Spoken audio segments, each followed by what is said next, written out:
இன்றைக்கி கடவுள் நம்மளுக்கு கொடுத்துருக்க வசனம் யாக்கோப்பின் புத்தகம் 2:25. அந்தப்படி ராகாப் என்னும் வேசியும் தூதர்களை ஏற்றுக்கொண்டு வேறு வழியாய் அனுப்பிவிட்ட போது கிரைகளினாலே அல்லவோ நீதியுள்ளவளாக்கப்பட்டாள். இந்த வசனத்தை கொண்டு கடவுள் நம்மகிட்ட என்ன சொல்கிறத பார்ப்போம். ராகாப் என்ற பெண் தவறான பெண்ணாய் இருந்தாலும் தேவ தூதர்களை வேறு வழியாய் தப்பிக்க விட்டதை பார்த்த கடவுள் அவளை நீதி உள்ளவள்னு ஆசீர்வதிக்கிறார். அவள் தப்பானவள்னு ஒதுக்கி வைக்கலை. அதுக்கு காரணம் கிரியை, அவள் செஞ்ச செயல். அதுக்காக தப்பு பண்ணிவிட்டு அப்புறம் கொஞ்சம் நல்லது செஞ்சோம்னா தேவன் தண்டிக்க மாட்டார்னு அர்த்தம் இல்லை.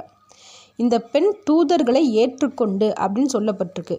அப்போது தேவனை ஏற்றுக்கொண்டு அவளோட தப்பை மனதார திருத்திக்கிட்டதுக்கப்புறம்தான் தேவ தூதர்களுக்கு உதவி செய்யும்போது அவளோட செயலை பார்த்த கடவுள் நீதி உள்ளவள்னு சொல்கிறாரு. அதனால் நாம் செய்கிற தவறுகளை மனதார திருத்திக்கிட்டு தேவனுக்கு எதை செஞ்சாலும் கடவுள் கண்டிப்பாக அதை ஏற்றுக்கொள்வார். ஆமேன்.